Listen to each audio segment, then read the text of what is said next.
Pertanyaan yang pertama, masalah mendahului imam. Mendahului imam itu di dalam takbiratul ihram atau berbarengan bersamaan. Dalam takbiratul ihram itu membatalkan sholat, sholatnya tidak sah. Tapi kalau di dalam rukun yang lain, ruku, i'tidal, kalau dia berbarengan sama-sama gerakannya, ruku, i'tidal, sujud sama-sama, atau makmumnya duluan dari imam, gerakannya lebih cepat dari imam duluan, itu hukumnya makruh. Hukumnya apa? Makruh. Kalau makruh maka otomatis menghilangkan pahala jamaah. Jadi sholatnya tetap sah, tapi pahala berjamaahnya tidak dapat.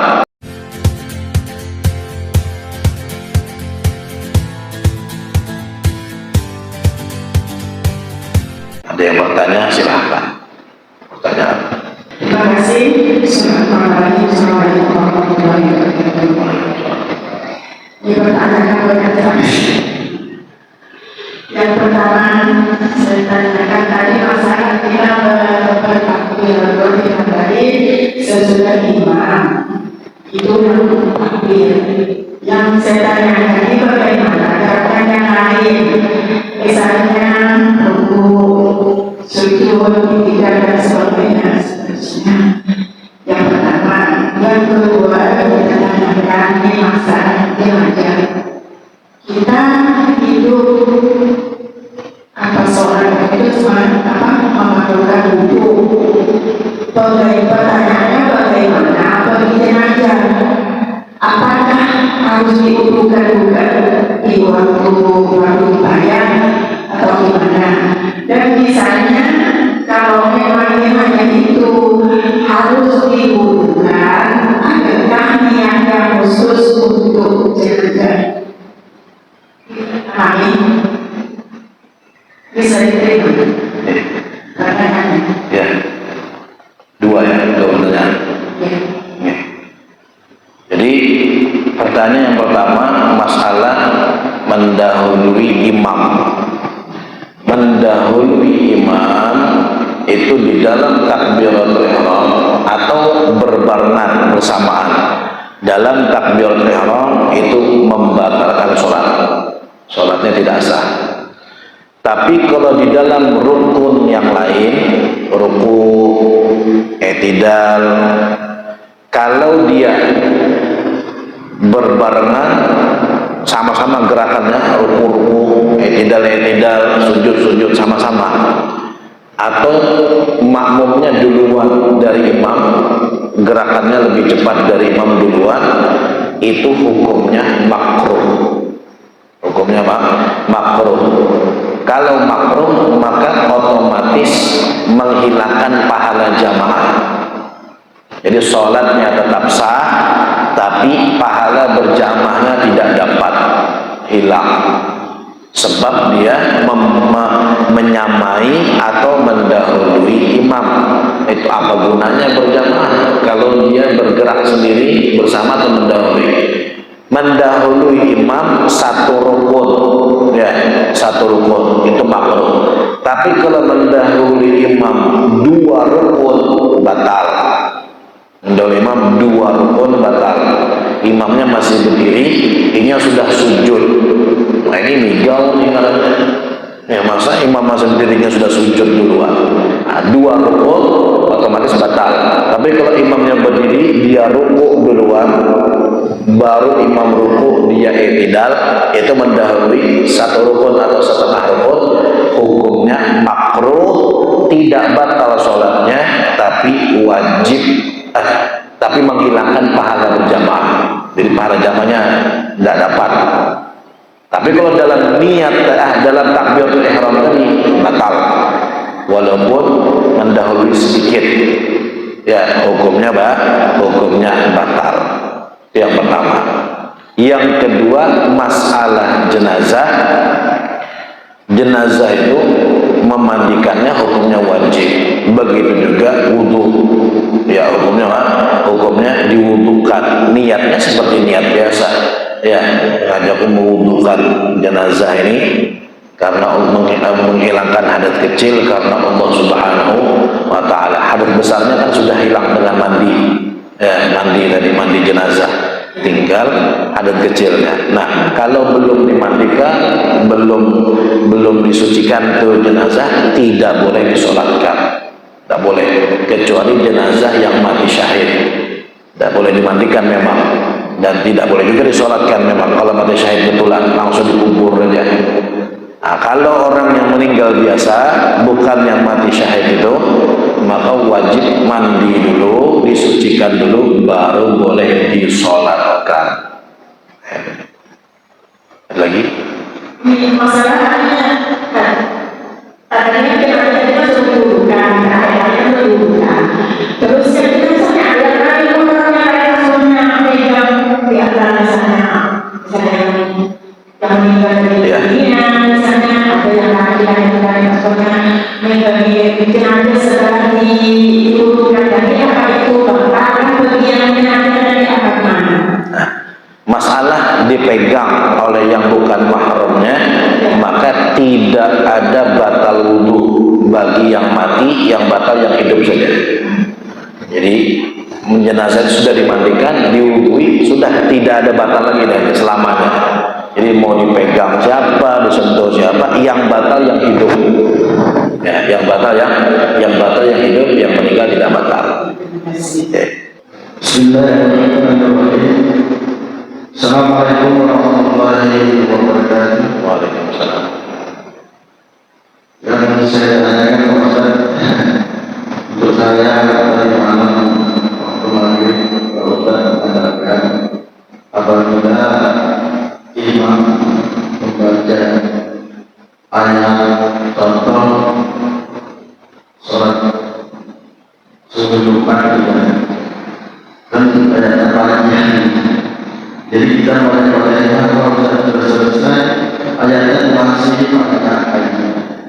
Jadi kita sambil menunggu itu kalau terlalu yang proses dari malam makruh kayaknya. Apa ada solusinya kita baca apa yang proses?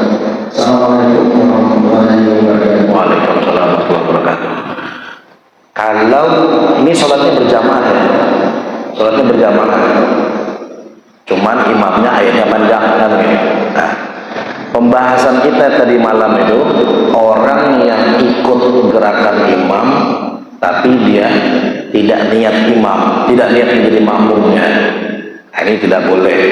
Jadi kalau mau dia baca juga, baca panjang-panjang juga di belakang apa ayatnya, imamnya baca panjang, ininya baca panjang juga.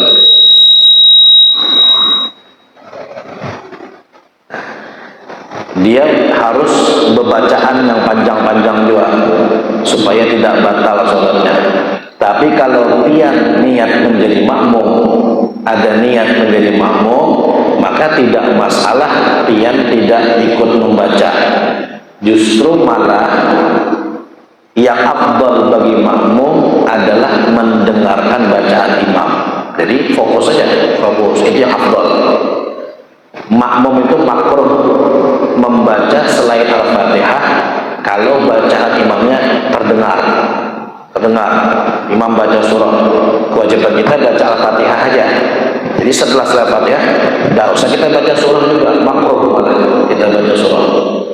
Karena keharusan kita mendengarkan bacaan imam, kecuali bacaan imamnya tidak terdengar. Seperti kita sholat zuhur, asar, itu bacaan imamnya tidak terdengar, sunnah juga kita baca surah. Atau sholat maghrib, isya, tapi kita jauh, kebetulan mati lampu, tidak kedengaran suara imam baca surah, atau kedengaran tapi kurang jelas, silahkan baca surah sendiri. Tapi kalau suara imam kita terdengar jelas, ya, maka tugasnya makmum hanya wajib membaca Al-Fatihah saja, selebihnya kita mendengarkan bacaan imam secara sempurna. Nah itu. Tapi kalau pian tidak niat makmum dengan orang di depan pian, nah baru pian baca surah sendiri, biar menyamai dengan ayat yang dibaca oleh imam. Yang gitu maksudnya, nah, pertanyaan yang dititipkan. Masalah kita jamaah kosong itu kan ada perbedaan, ada antara misalnya zuhur atau asar. Misalnya dengan zuhur salah satu kita memakai komat ibu-ibu. Kurang jelas kan? Kita mengerjakan sholat jamaah kosong. Itu kan ada antara. Jadi kita misalnya mengerjakan salah satu dulu zuhur atau asar. Ya karena itu kita mengerjakan salah satu lagi, apakah harus pakai komat atau tidak? Komatnya. Kalau pakai komat boleh. Ini kan ada jamak itu ada dua, kemarin saya jelaskan, ada jamak takdim, ada jamak takhir. Jamak takdim itu memajukan sholat asar dikerjakan di zuhur. Kalau jamak takhir zuhur dikerjakan di asar. Nah, kalau jamak takdim itu tidak boleh terlalu lama, harus langsung habis zuhur langsung asar. Tidak boleh kita makan dulu atau misalnya berkisahan dulu misalnya atau nonton dulu, tidak bisa. Nah, tapi kalau jamak takhir boleh kita pisah, habis sholat makan dulu atau pas ada tamu keluar dulu ngobrol-ngobrol baru lanjut lagi sholat, itu jamak takhir. Nah, jamak takdim harus langsung, boleh dipisah kalau dipisahnya dengan sesuatu yang berkaitan dengan maslahat sholat, boleh. Seperti qomat, boleh, karena itu maslahat sholat. Ya, jadi habis sholat zuhur, assalamualaikum warahmatullahi wabarakatuh, qomat lagi untuk asar, nah boleh, karena maslahat sholat, tidak apa-apa. Atau misalnya dipisah dengan tayamum, boleh. Kan orang kalau tayamum cuma bisa dipakai satu sholat saja, tidak bisa dua sholat. Jadi dia sholat zuhur tayamum selesai, assalamualaikum warahmatullahi wabarakatuh, mau sholat asar, mau tidak mau tayamum lagi. Nah, dipisah, ada masalah karena maslahat sholat. Ya, maslahat sholat. Atau misalnya dia sholat, assalamualaikum warahmatullahi, tidak lama bajunya kena najis, misalnya kotoran cicak, wah najis, ganti dulu. Bagaimana? Boleh, maslahat sholat. Karena kalau bilang sholat tidak sah, bajunya kena najis, tidak masalah, dipisah kalau pemisahnya adalah maslahat sholat, hal yang berkaitan tentang sholat. Tapi kalau dipisah dengan yang lain dari itu, tidak boleh. Hanya habis sembahyang zuhur nonton dulu, cuma nunggu iklan dulu, Rami Bujo di sinetronnya misalnya, iklan barunya sholat lagi, bisa itu. Maka tidak boleh lagi dia sholat, wajib nanti sholatnya kedua di waktunya, di asar baru sholat asar, batal jamaknya. Waalaikumsalam. Pertanyaan tentang akhlak tadi, jalannya sempurna berdiri. Jadi bagaimana kalau ada yang sakit, jangan dia pakai kursi, apakah dia awal bisa berdiri dulu latihannya, latihan itu? Ya. Yang kedua, tadi kan masalah mendahului imam, bagaimana kalau tertinggal dari imam sholat? Yang pertama, masalah takbiratul ihram itu harus dalam keadaan berdiri sempurna. Itu maksudnya kalau sholatnya berdiri. Ya, tadi lupa dijelaskan. Kalau dia sholatnya memang duduk, ya di waktu duduk itu takbirnya.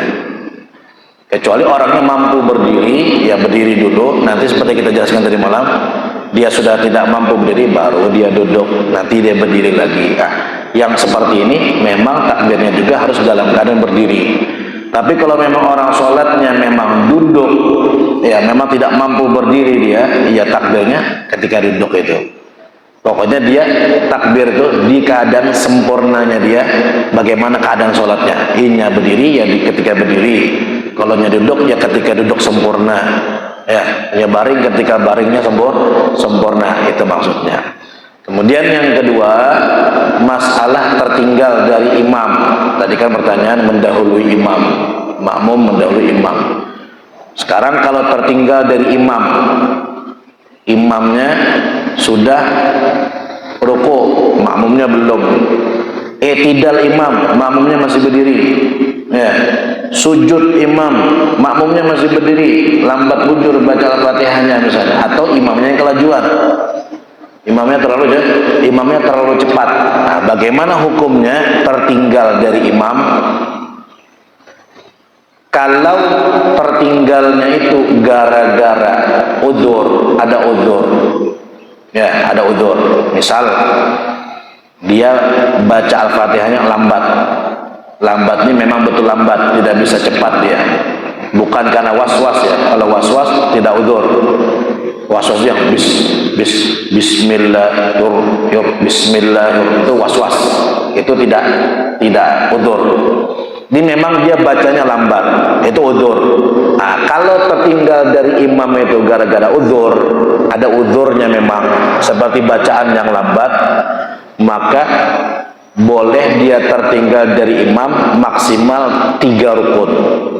3 rukun yang panjang. Jadi rukun pendek tidak terhitung. Contoh, dia berdiri baca Al-Fatihah, imamnya sudah ruku. Ya. Kemudian imamnya i'tidal. Nah, berarti ketinggalan 1 rukun, ruku. I'tidal tidak dihitung karena rukun pendek. Rukun pendek dari hitung. Turun dia, sujud yang pertama, 2 sudah. 2 rukun. Duduk antara 2 sujud, masih berdiri ini makmum. Duduk antara 2 sujud tidak dihitung karena duduk antara sujud rukun pendek. Ya, rukun pendek. Sujud yang kedua imam 3 rukun. Sujud yang kedua. Nah, ketika imam mau naik dari sujud, entah dia mau duduk tasyahud atau rakaat yang selanjutnya, pokoknya mau bangkit dari sujud yang kedua, masih aja dia berdiri, maka batal. Sudah 3 rukun soalnya. Ya, sudah 3 rukun. Tidak boleh lebih dari 3 rukun tertinggal dari imam. Tinggal dari imam. Kalau udzur, kalau ketinggalannya tanpa udzur, tidak ada udzur dia, maka maksimal hanya 2 rukun saja. Dan itu rukun yang pendek dihitung. Jadi kalau dia berdiri, imamnya ruku kemudian i'tidal. Ketika imam mau turun sujud yang pertama, kalau dia masih belum selesai berdirinya, batal. Karena tidak ada udzur, jadi hanya 2 rukun saja yang diperbolehkan tertinggal. Dan rukun pendek juga dihitung. Tapi kalau ada udzur, 3 rukun dan yang pendek tidak dihitung. Rukun yang pendek tidak dihitung. Jadi bagaimana kalau seandainya kita tertinggal itu, imamnya terlalu cepat memang, bukan kita yang lambat, imamnya laju bujur, kayak kilat.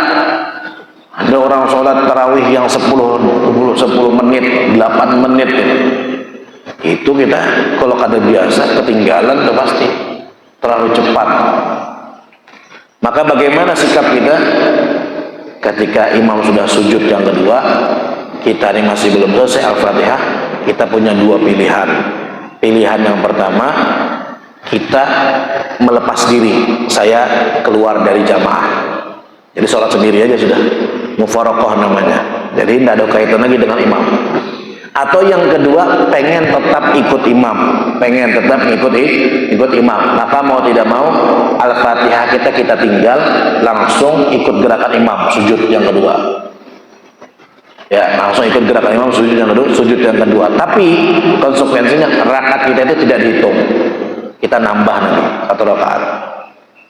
Itu pilihannya 2 ya, pilihannya 2. Boleh kita melepas mufaraqah atau tetap ikut imam, tapi rakaat kita itu tidak dianggap.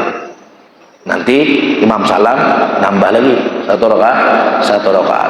Ternyata 4 rakaat yang kayak itu semua ketinggalan semua. Ya mau kada mau 4 rakaat deh. Jadi berjamaah kayak sembahyang sorangan jadi. Nambahnya 4 rakaat. Dipahami lah. Nah, cukup, ada lagi? Ini lagi masalahnya hari-harinya. Waktu meskipun kita ikut-ikutnya itu berkuburan, tapi ada yang targetnya itu apakah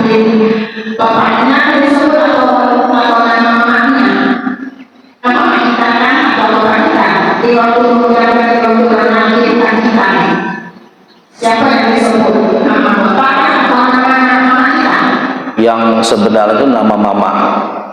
Nama mama kita. Nama mama kita. Ya. Kalau talqin itu yang disebut nama mama. Ya. Nggih. Karena kita nanti di akhirat dipanggil dengan nama mama kita. Fulan, anaknya siapa? Mama. Bukan abah, bukan.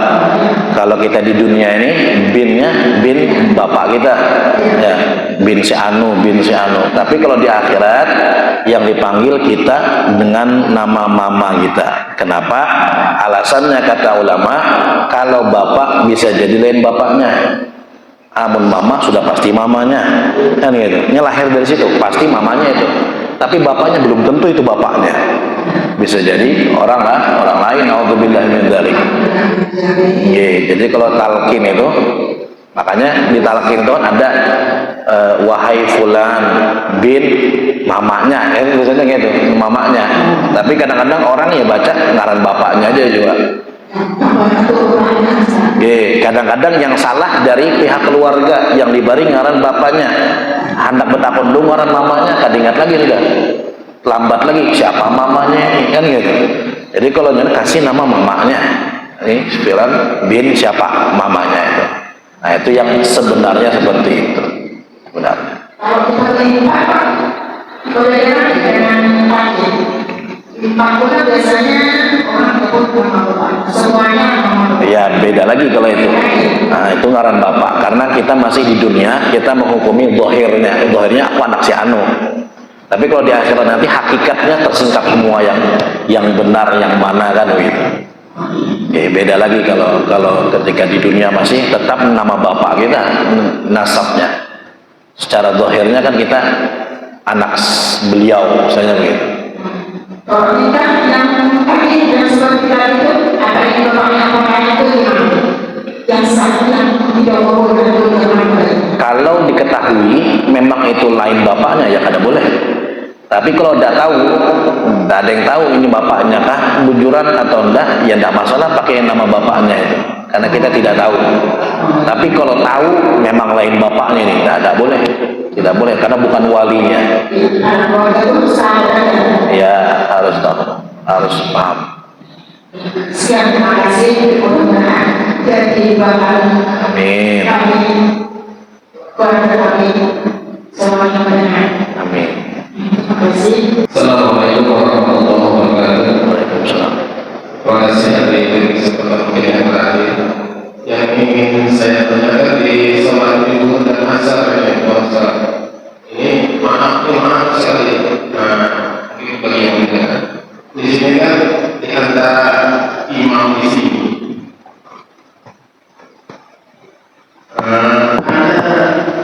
ada imam yang cepat, Pak. Di sholat Jumat dan asar. Maka dia dijalankan kalau soal itu doa ini al-Fatihah itu disuarakan. Kedua, di saat membaca al-Fatihah tidak Bismillahirrahmanirrahim cepat ya. Dan di saat membaca ayat gimana suaranya? Kita yang soal nggak tahu soal itu.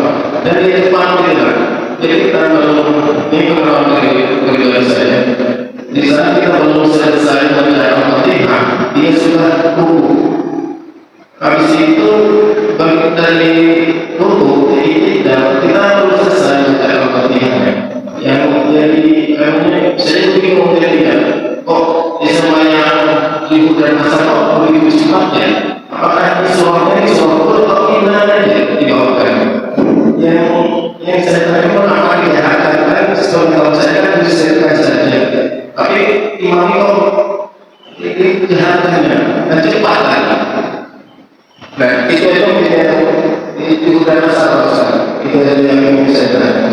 Assalamualaikum warahmatullahi wabarakatuh. Waalaikumsalam warahmatullahi wabarakatuh. Jadi begini, masalahnya itu begini. Tadi Al-Fatihah kan termasuk rukun qauli, rukun yang wajib, bacaan yang wajib Al-Fatihah. Nah, tadi saya sebutkan setiap bacaan yang wajib dalam sholat itu kita harus mendengar telinga kita. Jadi tidak bisa dalam hati, tidak boleh. Atau terlalu pelan sehingga sebagian kedengaran, sebagian tidak oleh telinga kita sendiri. Ya, oleh telinga kita sendiri.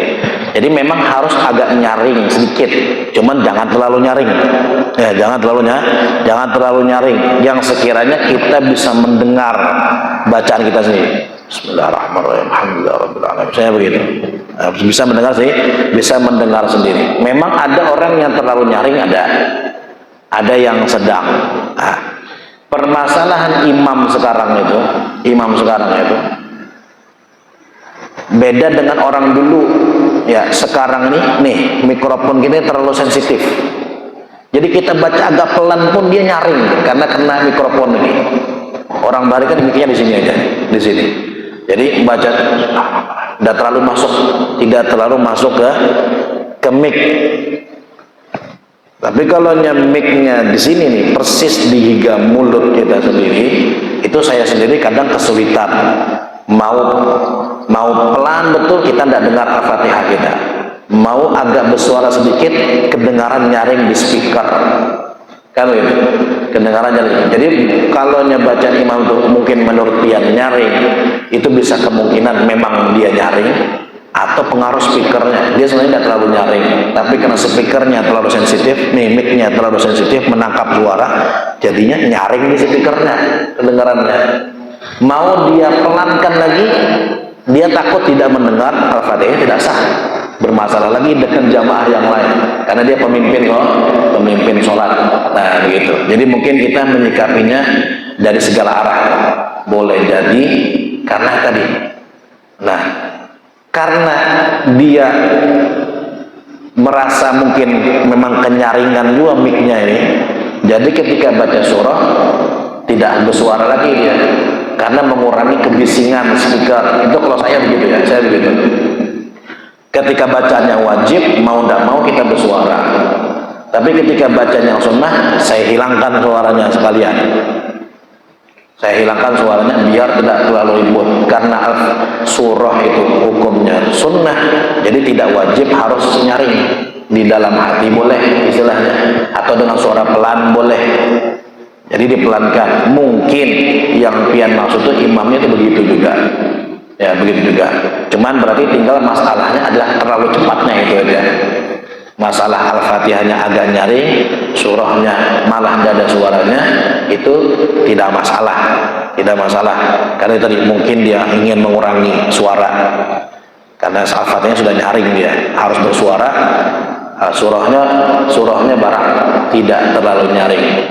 Sama tasyahud akhir, saya kalau pakai mic begini, tasyahud akhir at-tahiyatul mubarakatus salam, mau tidak mau harus bersuara karena bacaan wajib.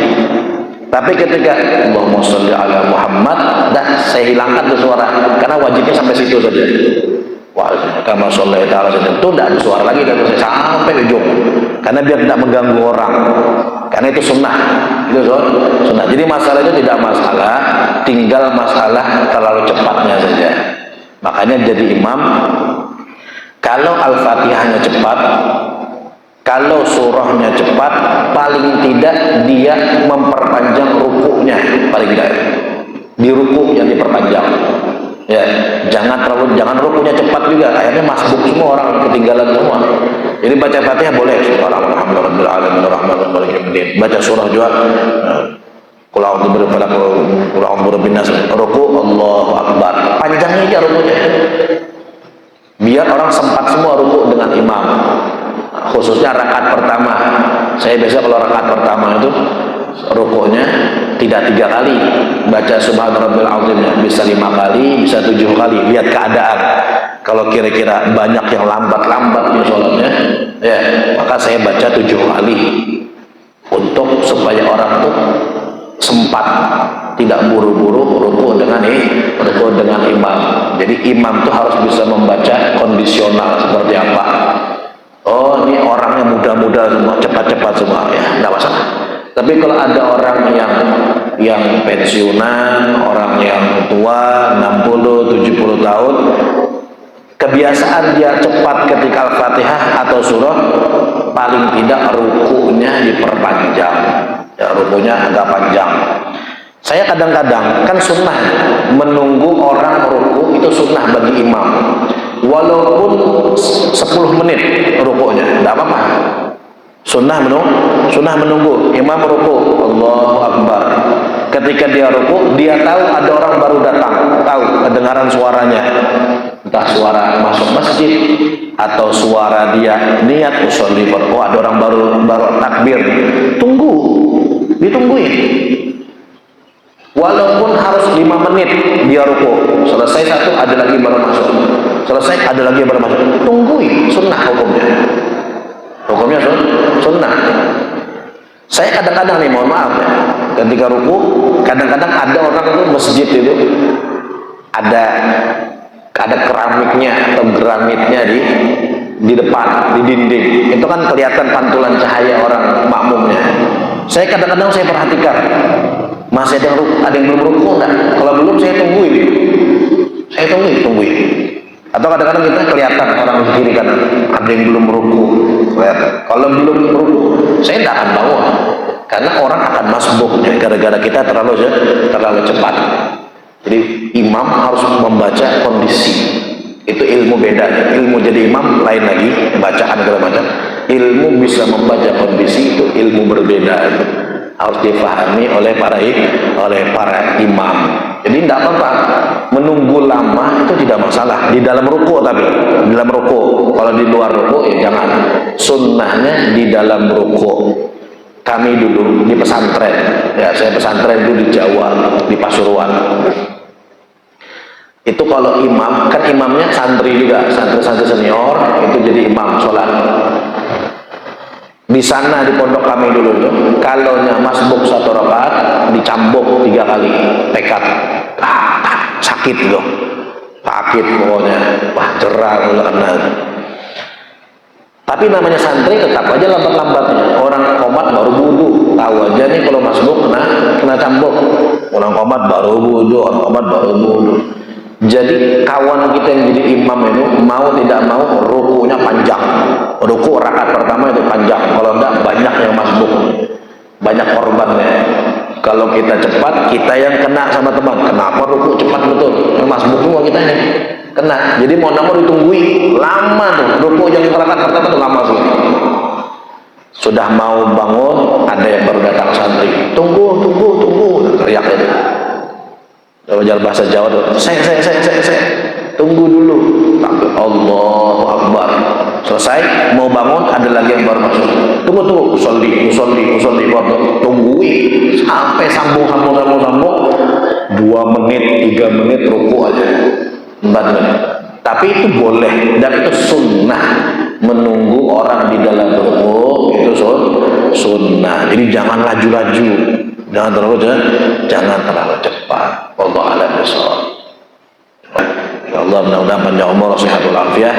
Ini jangan lupa nanti baca doa akhir tahun, baca doa awal tahun. Cuman kita tidak tahu apakah malam Kamis atau malam Jumat, itu malam tahun baru. Karena kalender kita ada 2 macam. Ada yang hari Kamis tanggal merahnya, ada yang hari Jumat tanggal merahnya. Jadi baca aja dua-duanya. Hari Rabu sore nanti pian baca setelah asar, besok ya habis asar baca doa akhir tahun. Kalau memang malam Kamis malam tahun baru, berarti malamnya habis maghrib baca doa awal tahun.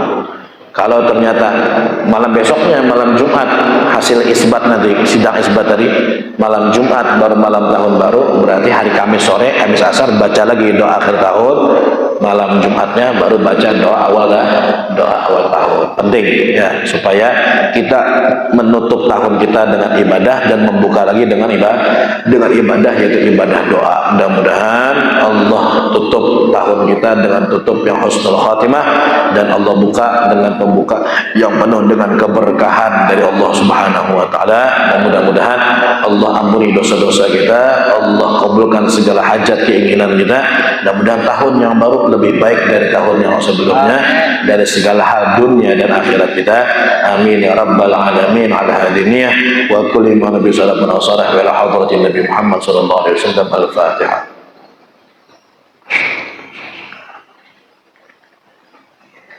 Iyyaka na'budu wa iyyaka وإياك نستعين اهدنا الصراط المستقيم صراط الذين أنعمت Amin. Bismillahirrahmanirrahim. Alhamdulillah rabbil alamin wassalatu wassalamu ala asyrafil anbiya'i wal mursalin sayyidina Maulana Muhammadin wa ala alihi washabihi ajma'in. Allahumma iftah alaina fathal arifin faqina fid din wa 'allimna ta'wil wa dinna sawa'i sabil wa ja'alna min al-ulama al-'amilin wa dinna siratal mustaqim wa akrimna min nuril fahm wa akhrijna min dhulumatil wa zidna ilma rabbana atina fid dunya hasanah wa fil akhirati hasanah wa qina adzaban nar. Sallallahu ala sayyidina Muhammadin wa ala alihi washabihi wasallam. Fadli subhana rabbika rabbil izzati 'amma yasifun wa salamun alal mursalin walhamdulillahirabbil alamin. Ini dari ulun, kami minta maaf kepanjangan salah-salah kata, minta halal min ridha. Hadza minni wa 'afu minkum. Assalamualaikum warahmatullahi wabarakatuh.